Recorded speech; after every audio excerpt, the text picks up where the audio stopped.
Hello दोस्तों, मैं अनुज कुलश्रेष्ठ हिंदी गौरव Australia की तरफ से आप सभी को नमस्कार बोलता हूँ। हमारे बीच में है आज डॉक्टर सुरेंद्र जैन जी, जो विश्व हिंदू परिषद के अंतर्राष्ट्रीय संयुक्त महासचिव है। और आज हम बात करेंगे राम जन्मभूमि जो निर्माण अभियान चल रहा है उसके बारे में। और आज कई मुद्दों पे बात होगी। हमारे साथ में महावीर भारद्वाज भी हैं। और नमस्कार सुरेंद्र जी। हाँ, नमस्कार। आपका स्वागत है इस कार्यक्रम में। और धन्यवाद।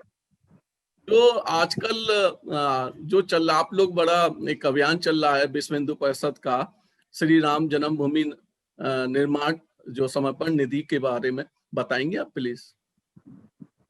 ये अभियान विश्व का सबसे बड़ा अभियान है। 492वें वर्ष का संघर्ष हुआ राम जन्मभूमि को मुक्त कराने के लिए। उस संघर्ष के अंदर हिंदू समाज विजयी हुआ। वो ढांचा तो हट ही गया, लेकिन सुप्रीम कोर्ट के निर्णय के बाद वहां भव्य मंदिर बनाने की प्रक्रिया भी प्रारंभ हो गई। सुप्रीम कोर्ट ने आदेश दिया सेंट्रल गवर्नमेंट को, आप एक ट्रस्ट बनाइए जो ट्रस्ट इस मंदिर का निर्माण कार्य प्रारंभ कर दे। सरकार चाहती तो सरकार सरकारी ट्रस्ट बना सकती थी।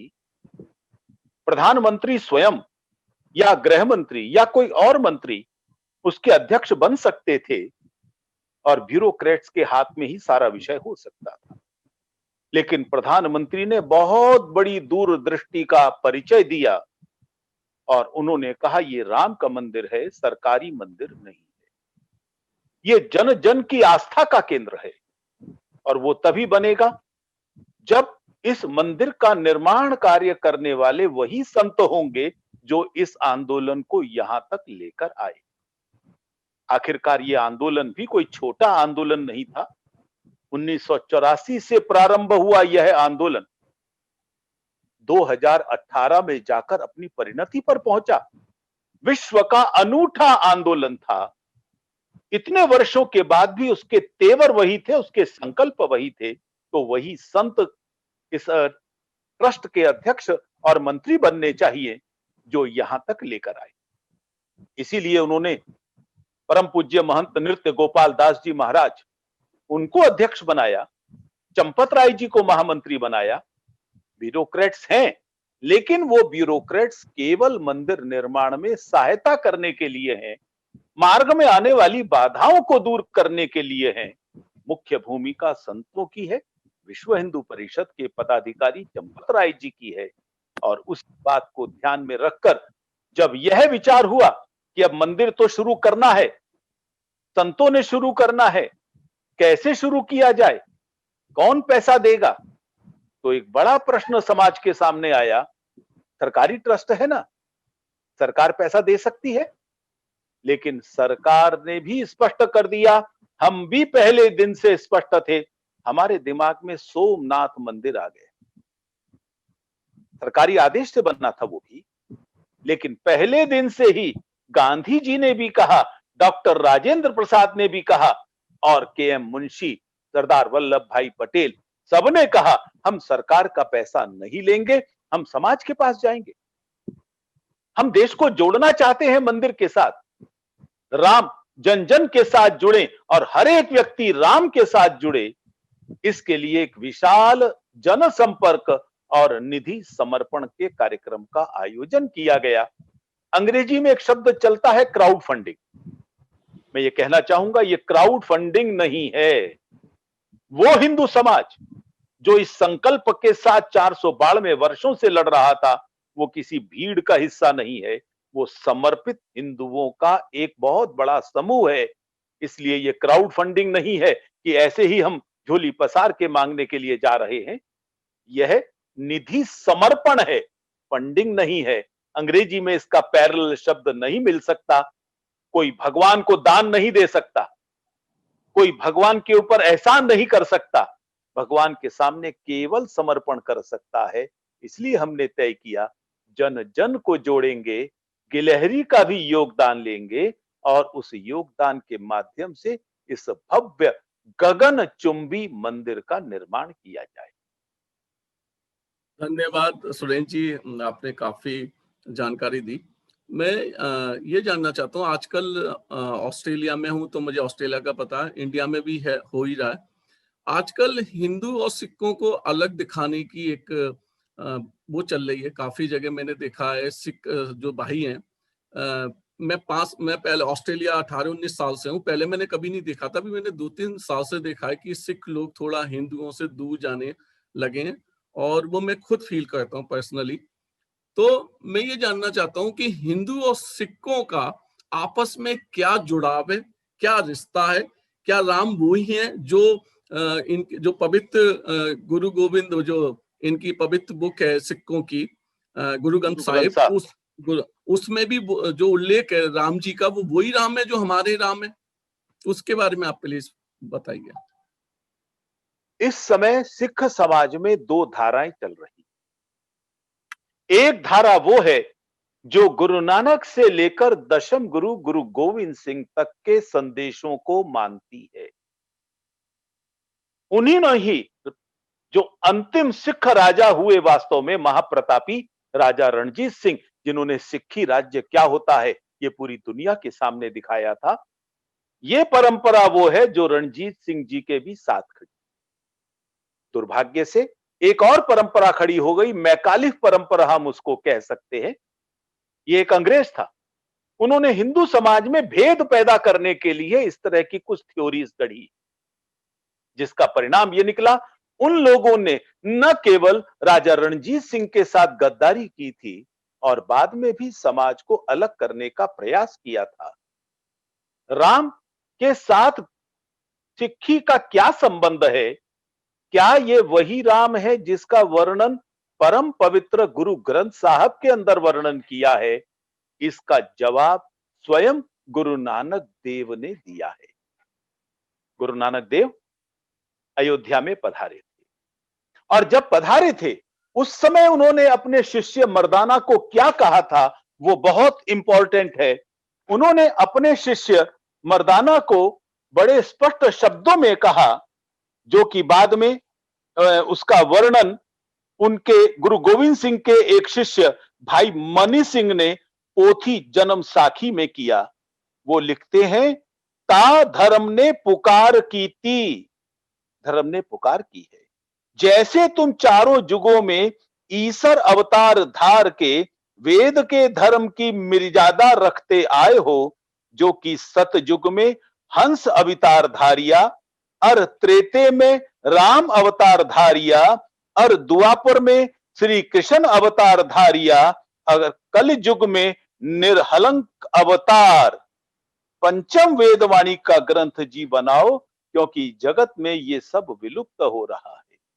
तो ग्रंथ साहब में बहुत स्पष्ट शब्दों के अंदर इसका वर्णन जन्म साखी के अंदर किया गया है, और उन्होंने स्वयं कहा, भगवान राम मेरे पूर्वज थे, मेरे 10वें अवतार के अंदर जो महान महान आत्मा आएगी वो राम जन्मभूमि को मुक्त कराएगी। यह भी उन्होंने इस बात की घोषणा की है। तो अब गुरु नानक जी ने अवतार धारिया, इस तरह का प्रसंग भी बार बार आता है। दूसरा, स्वयं भगवान राम इक्ष्वाकु वंश के थे। गुरु नानक देव, गुरु तेग बहादुर, गुरु गोविंद सिंह जी भी उसी वंश के थे। वो अलग कैसे हो सकते हैं जी? वो स्वयं को उनका अवतार मानते थे। तो इसलिए मैं समझता हूं ये केवल मैकालिफ नामक एक विदेशी का षड्यंत्र था, इसके अलावा कुछ और नहीं था। वो स्वयं वहां पर पधारे थे। ये बात अलग है कि जब वो वहां पर गए थे तब उस समय वहां पर बाबर ने आक्रमण नहीं किया था, लेकिन वो दर्शन करके, जैसे उन्होंने कहा, श्री गुरु नानक चंद जी ने कहा था जन्म साखी के अंदर ही, भाई बाला यह नगरी श्री रामचंद्र जी की है, ऐथे श्री रामचंद्र जी ने अवतार धार के चरित्र कीते हन, सो देख कर ही चलिए। आओ उसको देखकर ही हम चलते हैं। इसलिए वो राम अलग नहीं है। वो राम वो है जो जन जन में व्याप्त है। वो राम वो है जो गुरु नानक देव जी महाराज के हृदय में विराजते थे, और वहां के दर्शन करके वो बड़ा अपने आप को आनंदित होते थे। एक प्रसंग और बड़ा महत्व का है, उसका जरूर मैं आप लोगों के सामने वर्णन करना चाहूंगा। गुरु नानक देव जी महाराज जब लाहौर गए, शायद हम आप लोगों को ध्यान में रखना चाहिए, विश्व के एकमात्र ऐसे वो महापुरुष थे जिन्होंने विश्व का भ्रमण इतनी गहराई से किया था। विश्व के कई देशों में गए थे वो। हर जगह उन्होंने धर्म का प्रकाश जागृत किया था। उन्होंने बोला था, भाई बाला ते मर्दानिया, असी लखनऊ दी नगरी जान के ऐथे आए सा, पर ऐथे मलेच्छा दा जो राज है, इस वास्ते सवा पहर तीकर जहर कहर वसदा रहिया है, सो असी 10वां अवतार धार के मलेच्छा दा नाश करेंगे। और 10वां अवतार कौन? परम श्रद्धेय गुरु गोविंद सिंह जी महाराज साहब। लव की नगरी में मैं सोचकर आया था, मैं पहले गया था राम की नगरी में, फिर लव के लाहौर में आया, और यहां आकर जो मैंने दृश्य देखा, क्योंकि उस समय तक मुस्लिम आक्रमण शुरू हो चुके थे, उनके भीषणतम अत्याचार वहां पर शुरू हो चुके थे। उन्होंने लाहौर में मंदिर टूटे देखे, उन्होंने लाहौर में धर्मांतरण होता हुआ देखा, और इसलिए वो बहुत द्रवित हुए थे। और जो लव की नगरी के साथ जोड़ रहे हैं, वो गुरु नानक देव अपने आप को सीधे तौर पर राम के साथ भी तो जोड़ रहे हैं। इसलिए मैं समझता हूं इसमें कोई संदेह नहीं रहना चाहिए, राम ही जोड़ते हैं सबको। लेकिन वास्तव में यह दुर्भाग्य है, अपने निहित या राजनीतिक स्वार्थों के कारण से कुछ लोग अलगाव पैदा करने की कोशिश कर रहे हैं। मैं कैसे भूल सकता हूं, जब एक हिंदू परिवार में बड़ा लड़का, उसको केश धारण कराया जाता था, उसको अमृत छकाया जाता था, उसको खालसा बनाया जाता था। कैसे भूल सकते हैं उस परंपरा को? तो इसलिए हम वैसे ही हैं जैसे नाखून और उंगली का संबंध है, अलग नहीं किया जा सकता। हम एक थे, एक हैं और एक रहेंगे। मैं अपील करना चाहता हूं आपके माध्यम से सिख समाज को भी, हम सब बिरादर हैं, हम सबके समान सुख दुख का इतिहास है, हमारा इतिहास साझा है। गुरु गोविंद सिंह के बच्चों के बलिदानों पर आपको गर्व है, तो किसी अन्य हिंदू को भी उतना ही गर्व है। गुरु गोविंद सिंह के गीत आप जैसे गाते हैं, वैसे ही हम लोग भी गाया करते हैं। पिता वारियां ते लाल चारे वारे, वही हम भी सत श्री अकाल कहकर संबोधित किया करते हैं। इसलिए अपने सुख दुख की सांझी विरासत को मत भूलिए, उन लोगों के साथ जाकर मत खड़े होइए जिन्होंने महाराणा रणजीत सिंह के साथ गद्दारी की थी। अरे हम कैसे भूल सकते हैं भाई, CAA का कैसे विरोध कर सकते हो? गुरु ग्रंथ साहब के मुख्य ग्रंथी की लड़की का पाकिस्तान में धर्म परिवर्तन किया जाता है, बलात् किया जाता है, निकाह रचा जाता है, CAA का कैसे विरोध कर सकते हो? कहां जाएंगे वो लोग? वो मेरे सिख भाई जिन पर पाकिस्तान में अत्याचार हो रहे हैं, जिनकी बच्चियों को उठाया जा रहा है, हमारे गुरुद्वारों पर हमला किया जा रहा है, कहां जाएंगे भारत को छोड़कर? वो भारत ही तो आएंगे, यही तो गुरुओं की धरती है। तो इसलिए मैं समझता हूं ये एक बहुत बड़ी गलतफहमी में है। कृपया किसी भी गलतफहमी को अपने अंदर स्थान मत दीजिए। मिलकर हम आगे बढ़ाते हैं गुरुओं की विरासत को। राम मंदिर तो साकार हो ही रहा है, और ये सपना था गुरु तेग बहादुर का, वो भी गए थे अयोध्या में। ये सपना था गुरु गोविंद सिंह का, जब गुरु गोविंद सिंह जी महाराज समर्थ गुरु रामदास के शिष्य वैष्णव दास के साथ मिलकर अयोध्या पर राम जन्मभूमि को मुक्त कराने के लिए षड्यंत्र किया, जबरदस्त संघर्ष किया था, और उस संघर्ष में वो विजयी भी हुए थे। उनके जाने के बाद हम वो स्थान फिर हार गए, वो एक अलग बात है। और इन सारे इतिहास के साक्षी अयोध्या में बने हुए गुरुद्वारे हैं। इसलिए अलगाव की नहीं, आज हमको एकता की धारा में चलना है। यही गुरुओं के प्रति सच्ची श्रद्धांजलि होगी और यही उनके उपदेशों का सच्चा स्मरण होगा। सुरेंद्र जी, जो आपने जानकारी दी है, ये जानकारी लोगों को तक पहुंचेंगी और इससे लोगों को बहुत कुछ सीखने को मिलेगा। कई लोगों को कई चीजें नहीं पता होती हैं, तो अगर आपने जैसा बताया कि हमारी हिंदू विरासत और सिख विरासत एक ही, हम एक ही परिवार के हैं, वो बहुत ही उपयोगी जानकारी आपने दी है। मैं अब वापस हम राम जन्मभूमि निर्माण अभियान में से संबंधित में एक सवाल पूछता हूँ। आपका जो अभियान है, आप कितने परिवार तक पहुंचने का टारगेट है आप लोगों का? जब शुरू में संतों की बैठक हुई ट्रस्ट के साथ, तो यह विचार तो तय हो ही गया था कि हम जन जन तक जाएंगे, हर व्यक्ति को जोड़ेंगे, राम के साथ जोड़ेंगे। मंदिर बनाने के लिए तो हमारे पास कई उद्योगपतियों के आह्वान आए थे। उन्होंने कहा कितने क्या बनेगा, बजट क्या है, हमको बताइए, हम दे सकते हैं। हमने कहा नहीं, ये भी नहीं चलेगा, क्योंकि दिल्ली में घनश्याम दास बिरला जी ने लक्ष्मी नारायण मंदिर बनाया था। लेकिन आज कोई नहीं जानता वो लक्ष्मी नारायण मंदिर के नाम से, सब उसको बिरला मंदिर के नाम से जानते। ये राम का मंदिर है, हर एक व्यक्ति को जोड़ना है। इसलिए हमने तय किया कि पूरे देश के अंदर हम लगभग 6.25 लाख गांव हैं। इससे पहले हमने व्यापक संपर्क किया था, तब हम 3 लाख गांव तक पहुंचे थे।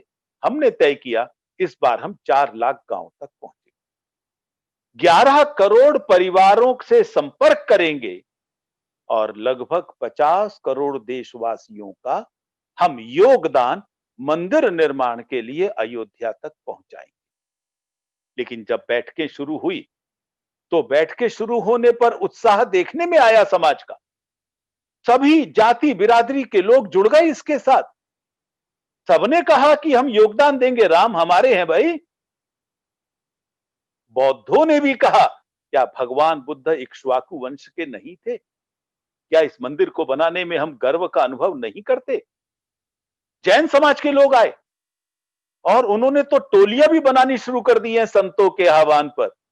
24 में से 22 तीर्थंकर इक्ष्वाकु वंश के, राम के सहोदर है। हम कैसे भूल सकते हैं? ये राम का नहीं, हमारा भी मंदिर है। यह भाव समाज के हर वर्ग में जाए, इसके लिए हमने तय किया कि हर व्यक्ति तक संपर्क करेंगे। लेकिन जब बैठकें होने लगी, उत्साह सामने आया, ये लक्ष्य छोटे पड़ गए। लक्ष्य बढ़ते बढ़ते अब 12 करोड़ 32 लाख से भी अधिक हो गया है। लगभग 65 करोड़ हिंदुओं से संपर्क किया जाएगा उनका योगदान लेने के लिए।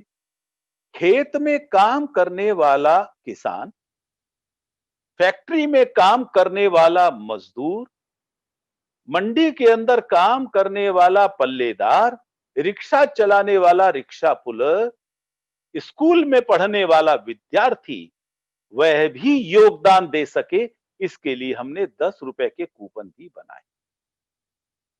सबसे छोटी राशि है। भारत के अंदर एक चाय का कप भी पीने के लिए बाजार में कोई व्यक्ति जाता है तो 15-20 रुपए का मिलता है। तो कितना भी गरीब व्यक्ति हो, वो 10 रुपए राम मंदिर के निर्माण के लिए देकर अपने आप को धन्य समझेगा। विषय धन संग्रह का नहीं, केवल विषय निधि समर्पण का है, राम के प्रति समर्पण का है, विषय राम के साथ जोड़ने का है। इसलिए हम लोगों ने 10 रुपए के, 100 रुपए के, 1000 रुपए के, ऐसे 3 प्रकार के कूपन बनाए। और जो बड़ी राशि देना चाहते हैं, उनके लिए रसीद बुकें भी हैं। एटीजी का बेनिफिट भी, जो लोग चेक से भुगतान करेंगे 2001 से ज्यादा, उनको एटीजी का लाभ भी मिलेगा। पूरी तय प्रक्रिया के साथ, एक पारदर्शिता के साथ एक ऐप बनाया गया है। उसी ऐप के माध्यम से रसीद बुकों का वितरण होगा और वो रसीद बुकें तब तक खड़ी रहेंगी आपके नाम पर, जब तक उसका पैसा जमा नहीं कराया जाए। तो इतनी पारदर्शिता के साथ विश्व का ऐसा एकमात्र अभियान, जो केवल 44 दिनों के अंदर, केवल 44 दिनों में 65 करोड़ लोगों से संपर्क करेगा। 10 लाख टोलियां बनाई गई हैं। एक टोली में औसतन 4 लोग, तो लगभग 40 लाख कार्यकर्ता इस काम में लगेंगे। और मैं समझता हूं 40 लाख की जनसंख्या तो विश्व के आधे से अधिक देशों की नहीं होगी। तो इतने कार्यकर्ता लगेंगे, इतने लोगों को संपर्क करेंगे। एक भव्य मंदिर जब बनकर खड़ा होगा, हर हिंदू को लगेगा ये मेरा मंदिर है, इसमें मैंने भी योगदान दिया है। एक अद्वितीय मंदिर, एक अद्वितीय प्रयास के माध्यम से बनने वाला है। जी, विदेशों में जो भारतीय रह रहे हैं, वो लोग कैसे इस अभियान से जुड़ सकते हैं? अभी हमने एफआरसीए के लिए अप्लाई किया है, अभी अनुमति नहीं मिली है। जब तक वो प्रक्रिया पूरी नहीं होगी, हम विदेशी पैसा नहीं ले सकते। हाँ, जो विदेशों में रहने वाले लोग हैं, वो संपूर्ण विश्व के अंदर एक कैंपेन चलाएं, क्योंकि यहां पर मात्र पैसा लेना ही उद्देश्य नहीं है। हम राम के आदर्शों को कैसे अपने जीवन में उतार सकते हैं, केवल भारत नहीं, संपूर्ण विश्व राममयी बन जाए। आखिर राम के आदर्शों को जीवन से निकालने के कारण ही तो आज विश्व की यह स्थिति बनी है। भ्रष्टाचार भी है, व्याभिचार भी है, एक दूसरे का गला काटने की प्रतियोगिता चल रही है, दुष्ट संस्कृतियां कैसे हावी होती जा रही हैं, किस प्रकार से फ्रांस में, अमेरिका में, जर्मनी में, आपके ऑस्ट्रेलिया के अंदर भी और भारत के अंदर भी किस प्रकार का आतंकवाद चलाने का प्रयास किया जा रहा है, एक पृथकतावाद का विषय चल रहा है। ये सब इसी कारण से है कि हम राम के आदर्शों को कैसे भूल सकते हैं। इन सब के लिए राम ने रास्ते दिखाए हैं। इसलिए संपूर्ण विश्व राममयी बन जाए, राम के आदर्श हम सब अपने जीवन में उतारें। राजा कैसा हो, ये राम ने ही तो बताया। एक धोबी की भावना का भी सम्मान किया गया। भाई कैसा हो, ये नहीं कि मैं गद्दी से उतर गया हूं तो मैं कुछ भी कर सकता हूं, मैं हिंसा कर सकता हूं ना। बिना उतरे भी अपने छोटे भाई को दिया जा सकता है। छोटा भाई कहता है कि नहीं, मुझे नहीं चाहिए, आप ही संभालिए। सत्ता को फुटबॉल बनाकर खेलने की क्षमता ये राम के आदर्शों से ही आएगी। वरना भाई भाई को मारता है, भाई अपने पिता को जेल में डालता है, केवल सत्ता प्राप्ति के लिए। सत्ता एक व्यवस्था का नाम है, समाज के कल्याण के लिए, अपनी जेबें भरने के लिए नहीं। ये राम का आदर्श। पत्नी कैसी हो, पति कैसा हो, ये सब के सब उदाहरण राम के जीवन को समझकर आ सकते हैं। इसलिए संपूर्ण विश्व के हिंदुओं से, राम भक्तों से बल्कि मैं कहूंगा, क्योंकि केवल हिंदू ही राम भक्त हैं ऐसा नहीं है। मैं ईसाई जगत के ऐसे बहुत लोगों को जानता हूं जिनसे मेरे संपर्क हैं, जिनका हिंदुत्व किसी भी हिंदू से कम है ऐसा मैं मानने को तैयार नहीं। मैं डेविड फ्रॉले को, अमेरिका वासी, उनको कैसे भूल सकता हूं भाई। उन्होंने तो हिंदू धर्म स्वीकार करके वामदेव शास्त्री ये अपना नाम रखा था। मैं कूनराड को कैसे भूल सकता हूं, बेल्जियम के रहने वाले। तो ऐसे बहुत लोग हैं दुनिया के अंदर जो किसी और पंथ के अनुयायी होंगे, लेकिन राम के चरणों में आस्था रखते हैं। आप कृपया संपूर्ण विश्व में अपने माध्यम से राम और राम के आदर्शों और राम मंदिर, इनके साथ संपूर्ण विश्व की कनेक्टिविटी बनाइए। पूरा विश्व आज बैक टू द रूट्स का आंदोलन चला रहा। हमारी जड़ें कहां है? पूरे विश्व की जड़ें हैं राम के अंदर। इसलिए राम के साथ जुड़ें और कल्याण के मार्ग पर चलें। आप यह काम बहुत बढ़िया ढंग से कर सकते हैं। हाँ, फंडिंग का जहां तक सवाल है, आपके मित्र, आपके रिश्तेदार भारत में भी रहते हैं, आप उनको आह्वान कीजिए, वो आगे बढ़े। आखिर बहुत बड़ा काम होना है, केवल मंदिर नहीं बनना। मैं आपके माध्यम से संपूर्ण विश्व के लोगों को स्पष्ट कर देता हूं। मंदिर परिसर 70 एकड़ जमीन का है। राम मंदिर तो 2.7 एकड़ में बनने वाला है। बाकी में क्या? बाकी में संग्रहालय बनेगा। जो चीजें हमको वहां पर साक्ष्य के तौर पर मिली हैं, जमीन से खुदाई में मिली हैं, वो रखी जाएंगी। एक बहुत बड़ा म्यूजियम होगा, जिस म्यूजियम में हिंदू धर्म से संबंधित विभिन्न चीजों को, विभिन्न जानकारियों को रखा जाएगा। एक आधुनिक सुविधाओं से युक्त बहुत बड़ा पुस्तकालय, जहां पर लोग बैठकर शोध कर सकें। दुनिया भर के लोग आज रुचि रखते हैं राम के जीवन में, राम के आदर्शों में, हिंदू दर्शन में।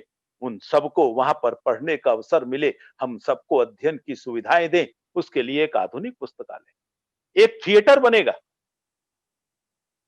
वो थिएटर बंद होगा, उस थिएटर के अंदर मंचन किए जा सकते हैं। एक ओपन एयर थिएटर होगा जहां रामलीलाएं होंगी, बड़े नाटकों का मंचन होगा, विभिन्न प्रकार के अन्य कार्यक्रम होंगे। एक वहां पर धर्मशाला, मैं अतिथि गृह नहीं कह रहा हूं, मैं गेस्ट हाउस नहीं कह रहा हूं, धर्मशाला नाम इसलिए दिया जा रहा है, वहां लोग धर्म के लिए आएंगे, धर्म की चर्चा करेंगे, धर्म को जीवन में कैसे उतारे इसका प्रयास करेंगे। एक बड़ा सब प्रकार की सुविधाओं से युक्त अंतरराष्ट्रीय स्तर की धर्मशाला, एक भोजनालय बनेगा। 24 घंटे हजारों लोग वहां बिना कोई शुल्क दिए भोजन कर सकेंगे। ऐसे और भी जिन लोगों ने बलिदान दिए हैं, उनकी स्मृति के अंदर भी कुछ एक चीजें वहां पर बनने वाली हैं। मैं समझता हूं ये संपूर्ण मंदिर परिसर एक अद्वितीय होगा, प्रेरक होगा, अविस्मरणीय होगा। जो भी वहां पर आएगा वो उस याद को कभी भूल नहीं पाएगा। दो कारणों से, एक तो वहां पर जो कुछ देखने को मिल रहा है उसका स्पंदन उसके हृदय में होगा। उसने अगर 10 रुपए भी दिए हैं, ये भी उसको याद दिलाएगा, इस मंदिर के बनाने में मैंने भी योगदान दिया है, चाहे गिलहरी की तरह केवल 10 रुपए ही दिए हों। ये इस प्रकार का बनने वाला है।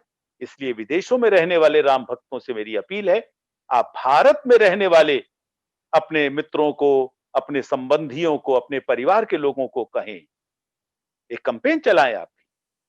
आखिर राम हम सबके हैं, तो कैंपेन चलाएं, बढ़ चढ़कर खुले दिल से राम के प्रति समर्पण करें, निधि समर्पण करें, उसका पुण्य लाभ तो मिलेगा ही। अरे राम का ही तो दिया है जो राम के ही काम आएगा, तो इससे बड़ा और सौभाग्य की बात कौन सी। धन्यवाद सुरेंद्र जी।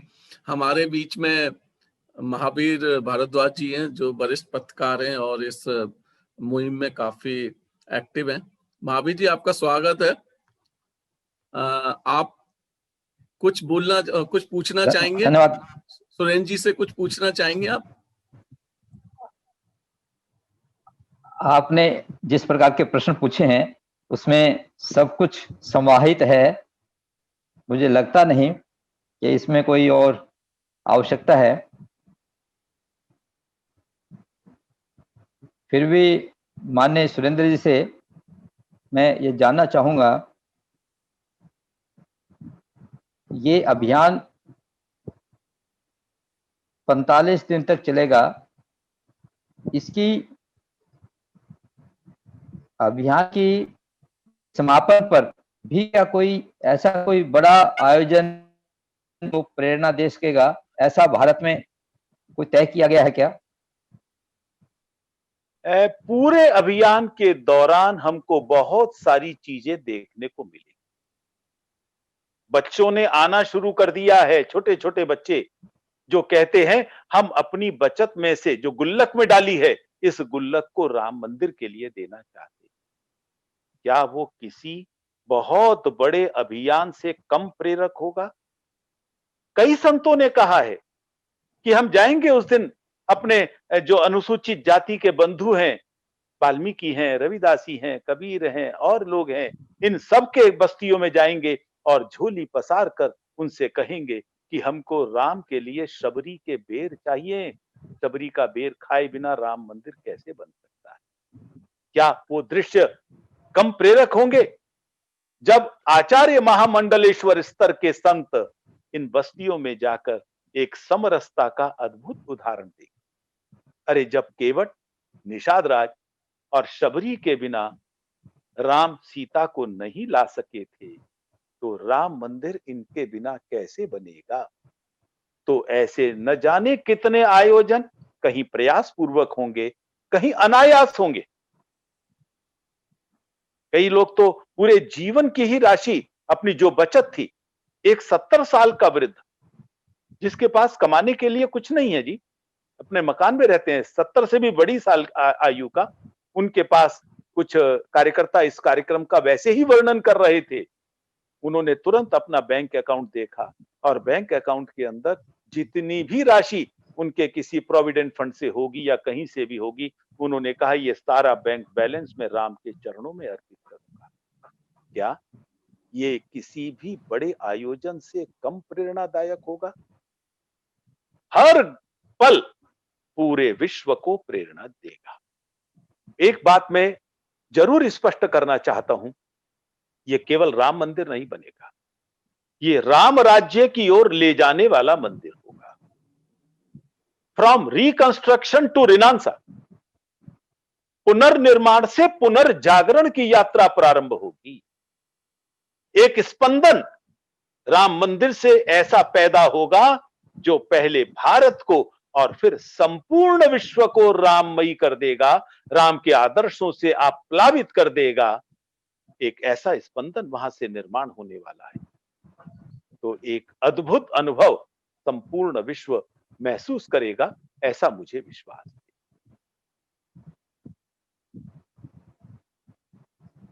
बहुत अच्छा है। इस अभियान से पूरे समाज में समरसता भी व्याप्त होगी, ऐसा आपकी बातचीत से ध्यान में आया है।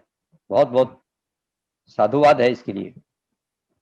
धन्यवाद सुरेंद्र जी, आपने बहुत अच्छी जानकारी दी और जो भी इससे जुड़ना चाहेगा उन लोगों के लिए काफी आपने यूजफुल इंफॉर्मेशन दे दी है जिससे कि उनके काम आएगी। और जो एक आपने सब्जेक्ट जो हिंदू और सिखों के बारे में बताया बहुत ही अच्छा था, और अगर लोग सुन रहे होंगे या देख रहे होंगे उनके काम जरूर आएगा, क्योंकि आज की डेट में हम हिंदू और सिखों को जो अलग दिखाने की कोशिश हो रही है वो कोशिश नाकाम होनी चाहिए, क्योंकि सिख और हिंदू एक ही परिवार के हैं। और आपने राम जन्मभूमि अभियान के बारे में जो बताया, निर्माण अभियान के बारे में, वो भी बहुत अच्छी जानकारी थी। और इसी के साथ आपको बहुत बहुत धन्यवाद। आपने एक बात कुलश्रेष्ठ जी, मैं हाँ, एक जानकारी और देना चाहूंगा। हाँ जी, हाँ जी, मैं मूलतः दिल्ली का रहने वाला हूं, चांदनी चौक का। हाँ जी, गुरुद्वारा शीशगंज के पीछे ही मेरा घर हुआ करता था। हाँ मैं जी, जब स्कूल जाता था, गुरुद्वारा शीशगंज में उसके सामने माथा नवाकर जाता था, गुरु तेग बहादुर का आशीर्वाद लेकर जाता था, और मैं समझता था मेरा जीवन धन्य हो। बाद में जब मैं बड़ा होकर कॉलेज जाने लगा तो मेरा परिचय हुआ डॉक्टर भाई महावीर से। वहीं पर जहां गुरुद्वारा शीशगंज है, वहीं भाई मतीदास चौक है।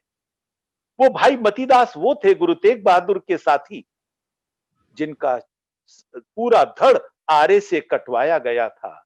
वो उनके वंश में है। मैं उनसे प्रेरणा लेता था, उनके साथ बैठकर ज्ञान अर्जित किया करता था। उनके कॉलेज में नहीं पढ़ता था, कॉलेज दूसरा था, लेकिन उनका जीवन ऐसा था जो मुझ जैसे युवकों को प्रेरणा देता था। अरे मैं पूछना चाहता हूं, आप कैसे अलग कर सकते हो इस परंपरा को? कृपया, जो हिंदू विरोधी हैं, जो गुरुओं के विरोधी रहे हैं, जीवन भर उनका बलिदान किया है। अरे 47 का आप कैसे भूल सकते हो भाई? जो ट्रेन वहां से काटकर भेजी गई थी, वो ट्रेन क्या कम थी? क्या सिखों का बलिदान 1947 में कम हुआ था? आप कैसे उनके साथ जाकर खड़े हो सकते? वो मुट्ठी भर लोग जो शाहीन बाग में बैठे थे, आप कैसे कह सकते हैं कि वो गुरुओं की परंपरा का वाहन कर रहे थे? तो इसलिए मैं समझता हूं अब भी समय है, कृपया इनके चंगुल से बाहर निकले। मैकालिफ की परंपरा नहीं, हमारी लीगेसी है गुरु नानक देव जी महाराज की, हमारी लीगेसी है गुरु तेग बहादुर महाराज साहब की, हमारी लीगेसी है गुरु गोविंद सिंह की, उनके 4 लालों की, मां गुजरी की। तो इसलिए मैं समझता हूं उस लीगेसी को स्वीकार करें, उसको ध्यान में रखें और उनके उपदेशों के अनुसार जीवन यापन करने का प्रयास करें। कृपया नाखून को उंगली से अलग मत करें, क्योंकि जो धर्म विरोधी हैं, राष्ट्र विरोधी हैं, वो इसी पल का इंतजार कर रहे हैं। और संपूर्ण विश्व के अंदर हम अलग ना रहें। जब लव जिहाद का विषय आता है, आखिर जर्मनी के अंदर जो पहली गैर मुस्लिम लड़की भगाई गई थी जबरदस्ती, जर्मनी के लोग इसको रोमियो जिहाद कहते हैं ना, वो कौन से पंथ की अनुयायी थी? नाम लेना उचित नहीं है, ठीक नहीं रहेगा, उसका पंथ बताना भी उचित नहीं है। क्या सब मिलकर इस बीमारी का मुकाबला नहीं करेंगे? अलग-अलग रहेंगे तो गड़बड़ हो जाएगी। बंद मुट्ठी लाख की और खुल गई तो खाक की। हमारा भविष्य खाक में बदलने का नहीं है। हमारा भविष्य भगवान राम, गुरु नानक देव, इन सबके आदेशों और इनके उपदेशों के अनुसार संपूर्ण विश्व की व्यवस्था को चलाने का है। किरणवंतो विश्वमार्यम, मैं विश्व को सर्वश्रेष्ठ बनाऊंगा।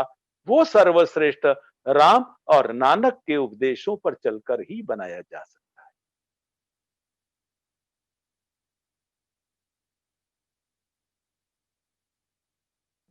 धन्यवाद सुरेश जी, आपने अपना कीमती समय निकाल के इतनी अच्छी जानकारी दी और मैं उम्मीद करता हूँ ऑस्ट्रेलिया और विदेशों में रह रहे भारतीयों के लिए ये जानकारी उनको काफी काम आएगी। आज के लिए इतना ही और उम्मीद करते हैं जल्दी आपसे किसी और टॉपिक पे बातचीत होगी। और थैंक यू महावीर जी बहुत बहुत धन्यवाद, आपने ये अरेंज कराया। आपको साधुवाद। नमस्कार सर। नमस्कार।